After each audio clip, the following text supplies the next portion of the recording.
Ethan Caldwell learned to sleep in airports the way other men learned to breathe.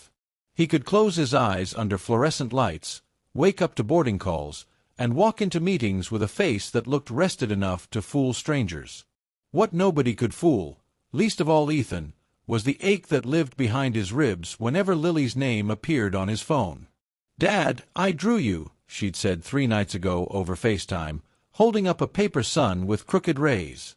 "It's you coming home." Ethan had smiled and promised, like he always did. Soon. A few more days. One more deal. One more signature that would lock in a future he kept telling himself was for her. Tonight, his jet touched down at Logan ahead of schedule, and he didn't alert anyone. Not his assistant. Not his security chief. Not Madeline Pierce, his fiancée, the woman who'd stepped into his life like a polished miracle after his wife died, and who had convinced half of Boston society that she was exactly what the Caldwell story needed: elegant, steady, maternal. Maternal. The word had begun to sour. It started small. A quiet hesitation in Lily's voice when Ethan asked how her day was. A new habit of glancing off-screen during calls, like she was checking whether someone was listening. A bruise on her forearm that Madeline waved off as playground clumsiness. Lily's teacher emailing about missed assignments when Lily had always loved school. Ethan told himself he was paranoid. A widower's guilt. A billionaire's fear of losing control. But the final crack came this morning when the housekeeper, Mrs. Dorsey, who'd worked in the Caldwell home since Ethan was in college, called him from a private number. Her voice shook. "Mr. Caldwell, you need to come home." He'd asked what happened, and she'd said only, "Not on the phone." That was enough. Ethan took a car from the private hangar entrance instead of his usual motorcade. He wore a charcoal coat over a plain sweater, no cufflinks, no crest, nothing that screamed Caldwell. The driver didn't speak. The city lights slid by like distant embers. When the car turned onto Beacon Hill, snow powdered the sidewalks and the brownstones glowed with warm window light. His home looked like it belonged on a postcard. Wreaths, spotlights on manicured hedges, the kind of wealth that whispered instead of shouted. Inside, it smelled like rosemary and expensive candles. Too perfect. Ethan stepped through the foyer without turning on the chandelier. The marble floor chilled the soles of his shoes. He listened. At first, silence. Then, a sharp sound. Not a scream. A muffled whimper. Ethan's body moved before his mind finished catching up. He crossed the hallway toward the family wing, the one place that wasn't staged for donors and photographers. Lily's wing. Another sound, like something hitting a wall. Followed by a woman's voice, tight with fury. "Stop crying. You're embarrassing." Madeline. Ethan's stomach dropped.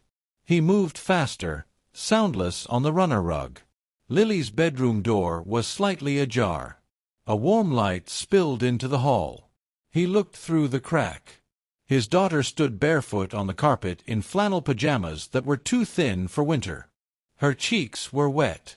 Her small hands were held up, palms outward, the universal posture of a child trying to make herself smaller.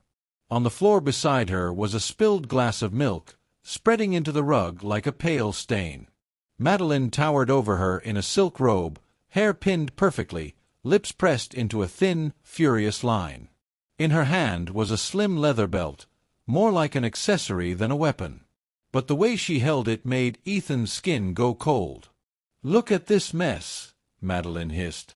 "Do you know how hard it is to keep this house spotless? Do you know how people judge me?" "I am sorry," Lily choked. "I didn't mean." Madeline snapped the belt against her own palm. The sound cracked through the room. "Sorry doesn't fix anything." Lily flinched so violently it looked like her bones wanted to jump out of her skin. Ethan's vision narrowed. Something hot and old rose in his chest. The part of him that had once been a broke kid from South Boston, fighting older boys behind a corner store, surfaced like a knife. He pushed the door open. Madeline froze mid-breath. Lily turned, eyes wide. Then, for one horrifying second, her face didn't show relief. It showed fear. Like she wasn't sure who would get punished for this. "Dad," Lily whispered. Ethan stepped in, voice low, dangerously calm. "What's going on?" Madeline's expression transformed with the speed of a stage actress. Shock first. Then a bright, polished smile. "Ethan, you're home early. You should have told me." His gaze flicked to the belt. "Put it down." Madeline laughed softly, like he'd made a joke. "Oh, this. Lily's been having behavior issues. She spilled milk on the rug after I specifically told her." "Put it down," Ethan repeated, firmer. Madeline's smile hardened. "Don't undermine me in front of her." Ethan took one step closer. "I said, put it down." For the first time, Madeline's eyes flashed with something real, anger and calculation. She set the belt on the dresser with exaggerated patience, then smoothed her robe as if this was a board meeting. "She needs structure," Madeline said. "She's manipulative, Ethan. She knows how to play you. She cries, and you melt." Lily's lower lip trembled. "I didn't." Ethan held up a hand toward Lily, not to silence her, but to steady the room. "Sweetheart, go to my office. Right now." Lily hesitated, eyes flicking to Madeline. Ethan's voice softened. "It's okay. Go." She ran past him like she'd been holding her breath for years. When Lily was gone, Ethan turned back to Madeline. "How long?" Madeline blinked. "How long what? How long have you been doing this to my child?" Madeline's nostrils flared. "Don't be dramatic." Ethan crossed to the rug, crouched, and touched the wet stain with 2 fingers. "Milk. Innocent. Ordinary." He looked up. "And the bruises." Madeline's face tightened. "She's clumsy. The missing homework. She's lazy. The way she looks over her shoulder when she talks to me." Madeline took a step forward, chin high. "Ethan, you work non-stop. Someone has to raise her. Someone has to teach her discipline. You want her to grow up weak? Entitled? Like those spoiled girls you hate." Ethan stood slowly. His voice was ice. "Don't ever speak like you know me." Madeline's eyes sharpened. "If you're going to take her side every time, we're going to have a problem." Ethan stared at her, and in that moment he saw what he'd refused to see.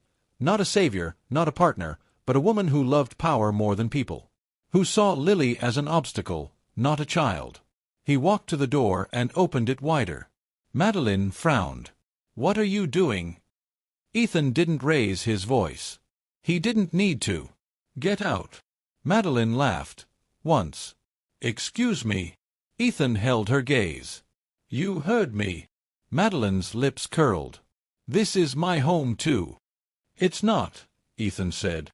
"And it never will be." The air turned heavy, like a storm pressing down on the windows. Madeline's face shifted again, dropping the performance. "You can't just throw me out," she snapped. "Do you know what people will say? The gala is in 2 weeks.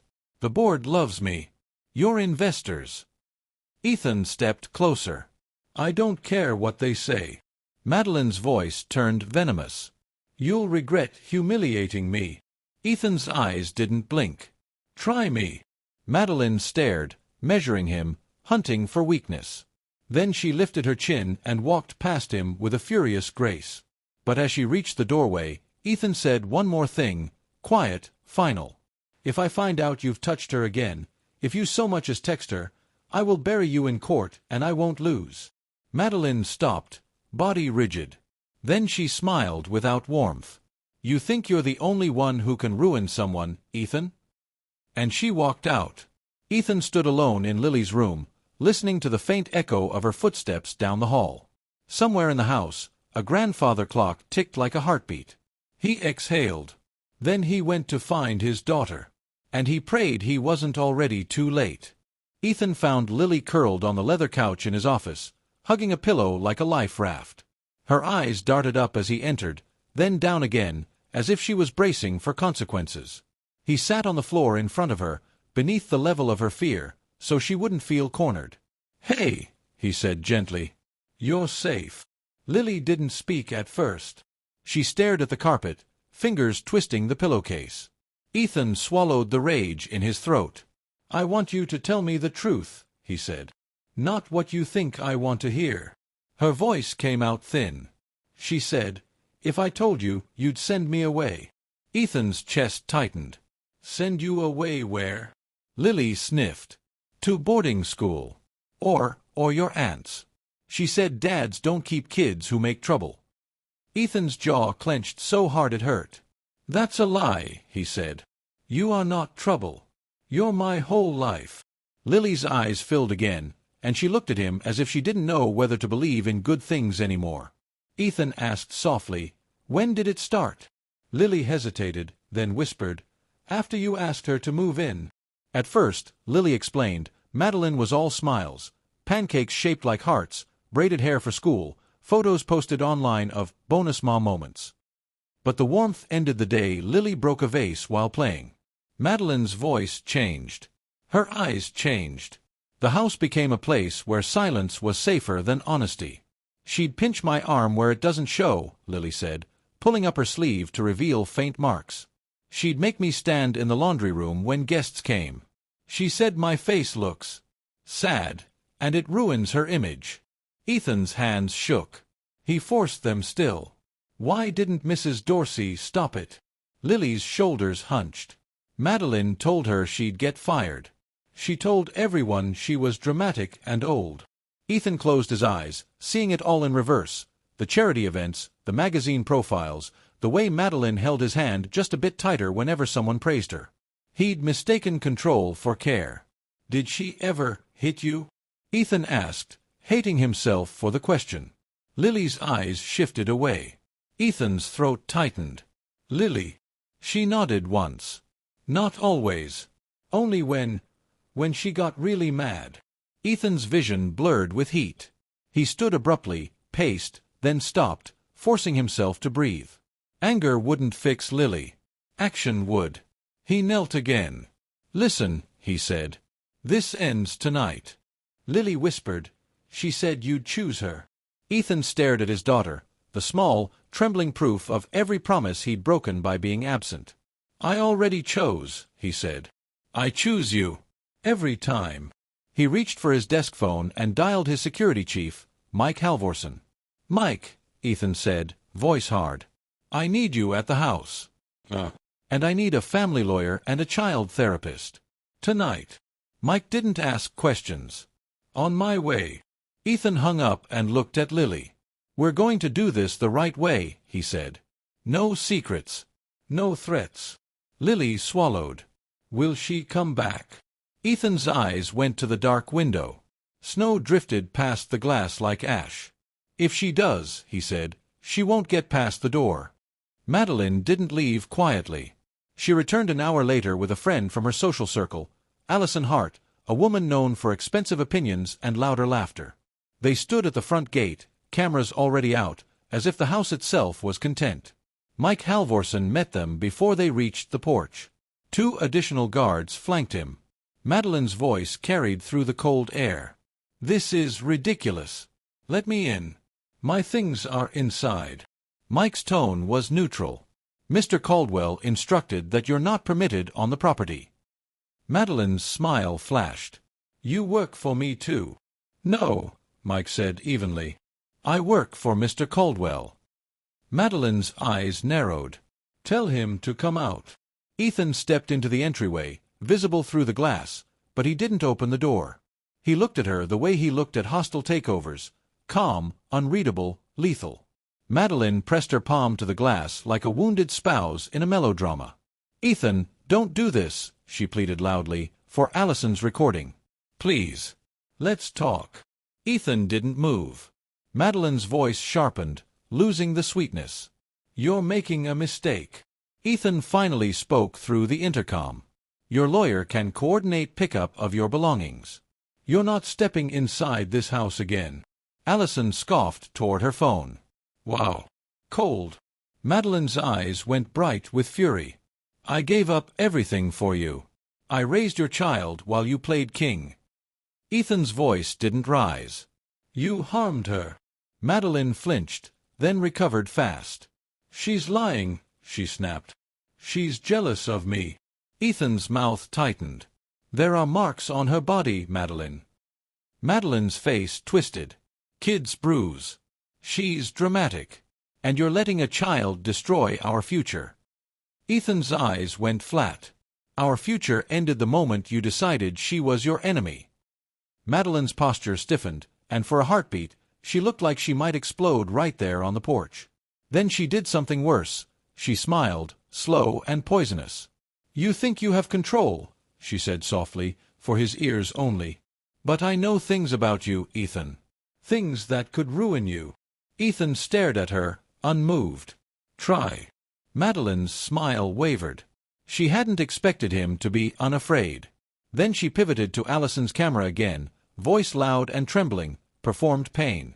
"He's doing this because he's unstable. Ever since his wife died, he's been different."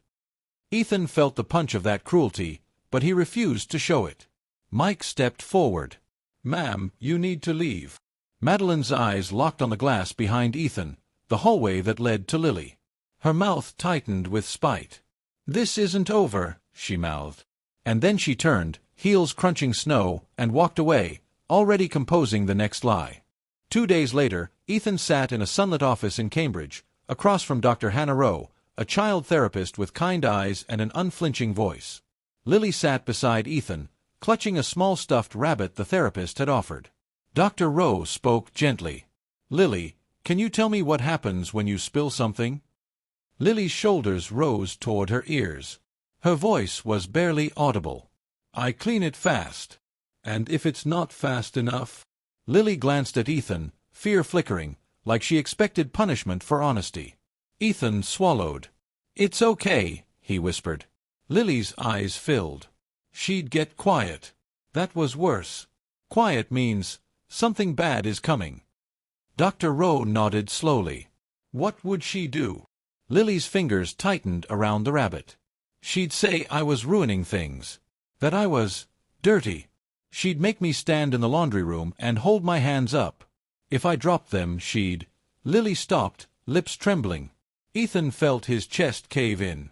He looked away, blinking hard. Dr. Rowe didn't push too fast. She asked instead, "When you felt scared, who did you want to tell?" Lily's voice cracked. "My dad." Ethan's throat closed. "And why didn't you?" Dr. Rowe asked. Lily whispered the sentence that shattered him, "Because he's always leaving." Ethan's face went hot with shame. He reached for Lily's hand and held it carefully, as if his touch might break her. Dr. Rowe turned to Ethan. Her voice stayed calm, but there was steel beneath it. "The most important thing you can do now isn't punishment or revenge," she said. "It's consistency, safety, presence." Ethan nodded, jaw tight. Dr. Rowe continued, "And you need to document everything.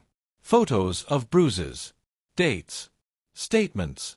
Because abusers don't lose control when confronted, they lose control when exposed." Ethan exhaled. "She threatened me," he admitted. "Said she could ruin me." Dr. Rowe's gaze sharpened. "Then she likely has leverage, or thinks she does. Do you have a lawyer?" Ethan's eyes went hard. "The best." When the session ended, Lily hugged the rabbit to her chest and looked up at Ethan. "Are you going to stay?" she asked, small and terrified. Ethan knelt. "I'm rearranging everything," he said. "I'm staying." Lily's eyes searched him. Then, slowly, she nodded, like she was placing a fragile coin of trust into his hands. Ethan vowed he wouldn't drop it. Madeline's counterattack came wrapped in satin.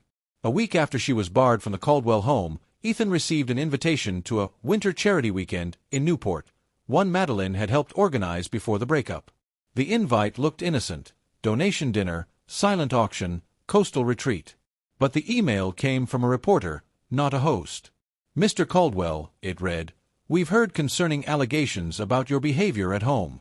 Can you comment?" Ethan's lawyer, Mark Weller, laid it out bluntly in Ethan's office. "She's building a narrative," Mark said. "Neglectful father. Unstable widower. Controlling billionaire who kicked out his fiancée for disciplining a child." Ethan's knuckles whitened. And Lily. Mark's face tightened. She'll try to paint Lily as troubled. Difficult. A liar. Ethan stood and paced. What do we do? Mark held up a folder. We go on offense with facts. Dr. Rowe's notes. Photos. Mrs. Dorsey's statement. And we secure Lily. Ethan stopped. Secure her how? Mark's voice was careful. If Madeline files for a protective order claiming you're dangerous, she could force a temporary separation until a hearing. Ethan's blood ran cold. She can't. Mark didn't flinch. In the short term, with the right judge and the right story, she can cause chaos. Ethan's security chief, Mike, entered with a grim look. We have another issue, he said. Madeline's been seen near Lily's school. Twice. Ethan's stomach dropped. Did she approach her?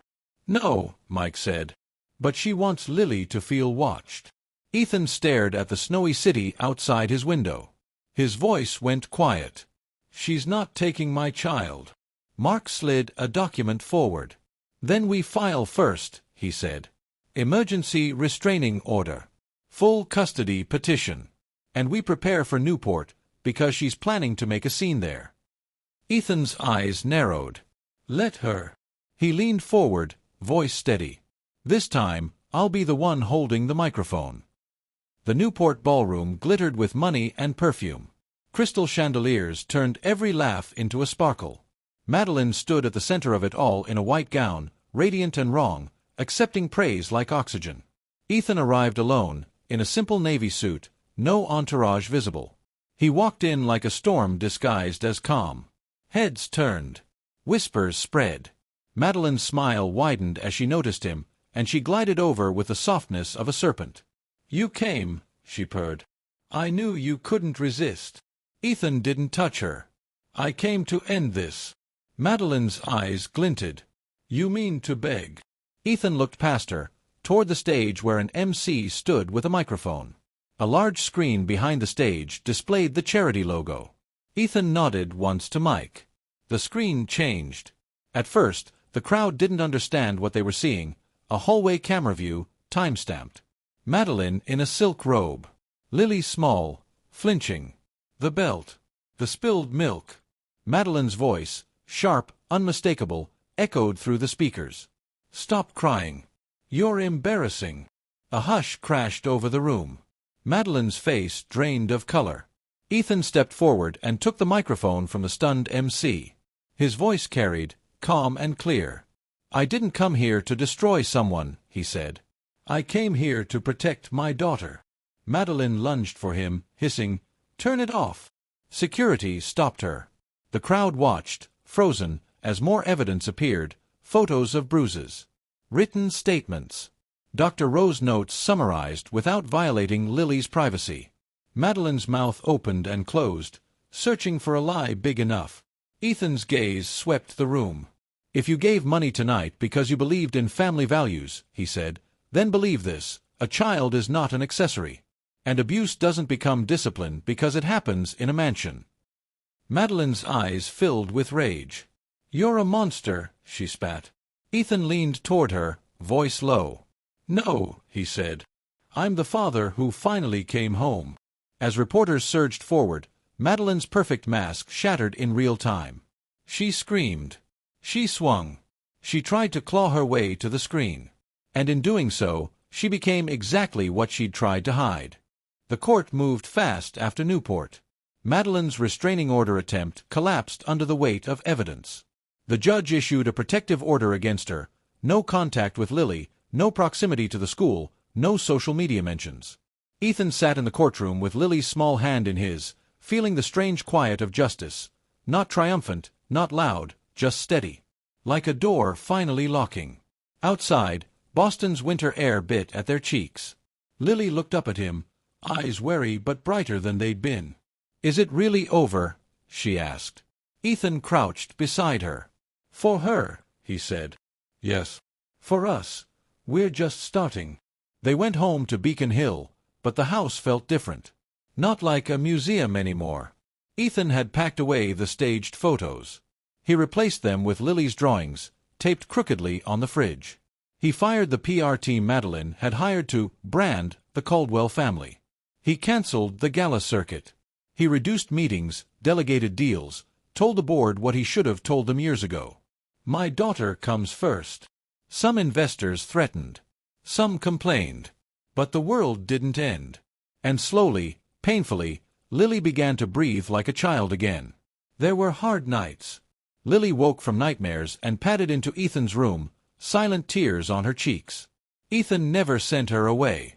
He would sit on the edge of the bed and hold her hand until her shaking stopped. Therapy became routine. Dr. Rowe taught Lily words for feelings she'd swallowed for too long.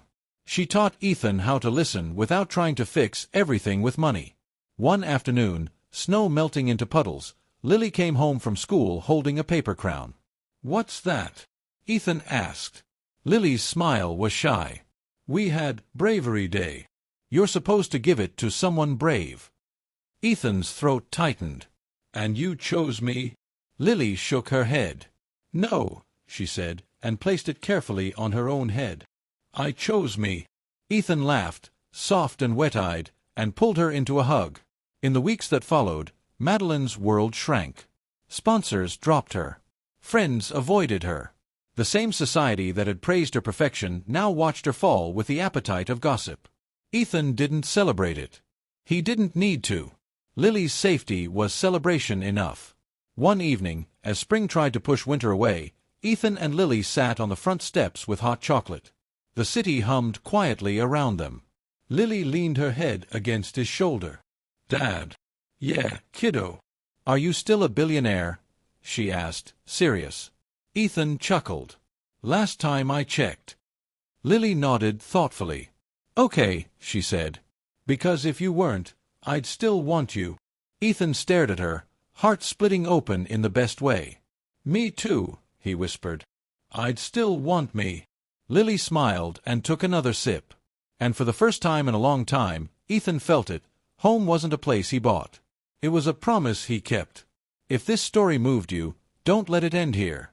Subscribe for more powerful, emotional stories about family, betrayal, justice, and redemption.